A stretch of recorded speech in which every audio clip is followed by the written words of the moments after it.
अस्सलामुअलैकुम दोस्तों। एक शाहराह जो कुदरत के हसीन अजूबों से भरपूर है और शाहराह दोस्ती भी कहलाती है। इस रोड के साथ साथ बहता हसीन, पुरस्रार और पुरसुकून दरियाए सिंध खूबसूरत मंजर पेश करता है जो कि दिलो दिमाग पर गहरे असरात छोड़ता है। ये रोड शाहराह कराकोरम कहलाती है। इसी शाहराह की तारीख जानेंगे आप इस वीडियो में। आप देख रहे हैं तारीखी मंजरनामा आमरा के साथ। लाइक, शेयर, सब्सक्राइब और घंटी के निशान को दबाना ना भूलें। अच्छी सड़कें और रोड नेटवर्क्स किसी भी इलाके की तरक्की में अहम किरदार अदा करते हैं। KKH यानी शाहराह कराकोरम कहलाई जाने वाली एक ऐसी ही रोड है जो कि महज एक रोड ही नहीं बल्कि पाकिस्तान और चीन की दोस्ती की एक बेहतरीन मिसाल भी है।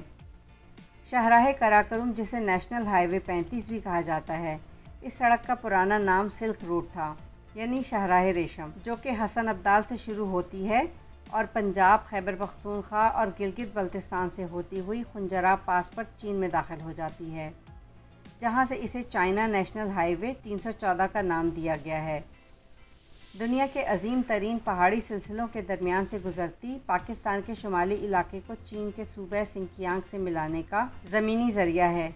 ये दुनिया की बुलंद तरीन इंटरनेशनल रोड है। दर्रा खुंजराब के मुकाम पर सतह समंदर से इसकी बुलंदी 4693 मीटर है। इसकी तामीर में 20 साल का अरसा लगा और 1986 में मुकम्मल हुई। इसे दोनों मुल्कों यानी पाकिस्तान और चीन ने मिलकर बनाया। चूँकि ये एक दुश्वार गुजार इलाका है, जिसके बायस इसकी तामीर के दौरान दोनों मुल्कों के लोगों को अपनी जान की कुर्बानी भी देनी पड़ी। पाकिस्तान के 810 और चीन के 82 अफराद इसका शिकार हुए। इस रोड की टोटल लंबाई 1300 किलोमीटर है, जिसका 887 किलोमीटर हिस्सा पाकिस्तान में है और 413 किलोमीटर चीन में। और ये चीन के शहर काशगर से होती हुई पाकिस्तान में हुंजा, नगर, गिलगित, चलास, दासू, बशाम, मानसैरा, एबटाबाद, हरीपुर हज़ारा से होती हुई हसन अब्दाल के मकाम पर GT रोड से मिल जाती है। शाहराह रेशम का वजूद इंसानी कारीगरी की एक छोटी सी मिसाल है। ये रोड मुश्किल तरीन पहाड़ी सिलसिलों में बनाई गई है। दरियाए सिंध, दरियाए गिलगित, दरियाए हुंजा, नांगा पर्बत और राकापोशी इसके साथ साथ वाक़ हैं। इसीलिए तकरीबन 500 मील तवील ये अजीम शाहराह, जो कि सतह समंदर से 15,100 फीट बुलंद है, दुनिया का 8वां अजूबा भी कहलाती है। सदियों तक चीन से तिजारत इसी रास्ते से होती रही, जिसमें से अहम तिजारती जिन्स रेशम का कपड़ा होने की वजह से इस रोड का नाम ही शाहराह रेशम पड़ गया। बहुत से अदवार आए और गए, मगर इसकी अहमियत ख़त्म ना हो सकी। गो के दूसरे ज़राए तिजारत पैदा होने की वजह से इस रोड की अहमियत वक्ती तौर पर कुछ कम हो गई और रफ्ता रफ्ता इस रोड पर ट्रैफिक ना के बराबर रह गई। मगर फिर क़याम पाकिस्तान के बाद चीन से दोस्ताना राब्ते बढ़ने से दोनों मुल्कों के दरमियान तिजारत के लिए इसी रास्ते को इस्तेमाल किया गया। मगर इसकी ख़राब हालत के बायस इसे दोबारा तामीर करने की शदीद ज़रूरत महसूस हुई। लिहाजा दोनों मुल्कों ने 3 मई 1962 में एक मुआहदे के तहत रोड के एक हिस्से पर काम का आगाज़ किया, जो कि चीन से पाकिस्तान की शुमाली सरहद तक आता था। ये हिस्सा 1969 में मुकम्मल कर लिया गया, जिसके बाद इस कदीम शाहराह की दोबारा तामीर का आगाज़ हुआ और पाकिस्तान के दारुल हुकूमत इस्लामाबाद से 62 मील के फासले पर हवेलियाँ का मुकाम इस शाहराह का नुक्ताए आगाज़ ठहरा। इस अजीम शाहराह की तामीर नौ का आगाज़ 1967 में हुआ और तामीर मुकम्मल होने के बाद 18 जून 1978 में इसका इफ्तिताह हुआ। इस सड़क की तामीर और तकमील दुनिया के लिए हैरान कुन थी, क्योंकि दुनिया की बड़ी बड़ी कंपनियों ने इसके फ़िज़ाई सर्वे के बाद इस रोड की तामीर को नामुमकिन करार दे दिया था। मौसमों की शिद्दत, शदीद बर्फ़बारी, लैंडस्लाइडिंग जैसे ख़तरात के बावजूद इस सड़क का बनाया जाना किसी मौजज़े से कम नहीं था। इस रोड की तामीर में पाकिस्तानी फ़ौज के इंजीनियर्स और चीनी माहिरीन ने एक दूसरे के साथ मिलकर काम किया। शाहराह कराकोरम के सख्त और पथरीले सीने को चीरने के लिए 8000 टन डायनामाइट इस्तेमाल किया गया और इसकी तकमील तक 30 मिलियन क्यूसिक मीटर संगलाख पहाड़ों को काटा गया, जिसके बाद जाकर ये हसीन, दिलकश और पुरस्रार अजूबा वजूद में आया।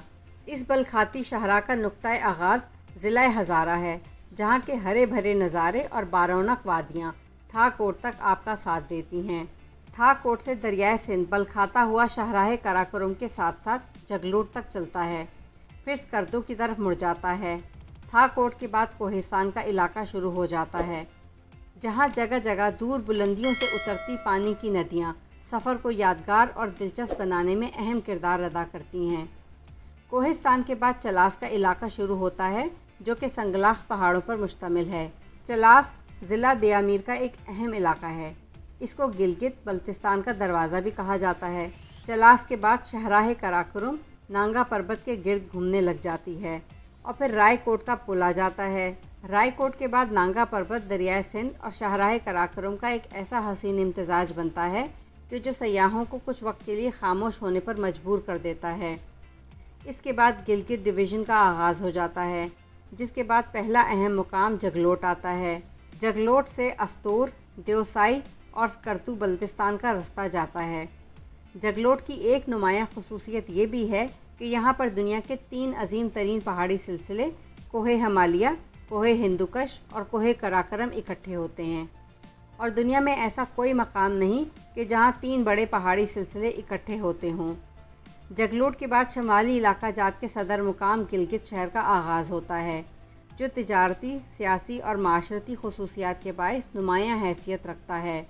گلگت سے آگے نگر کا علاقہ شروع ہو جاتا ہے، جس کی پہچان راکا پوشی چوٹی ہے۔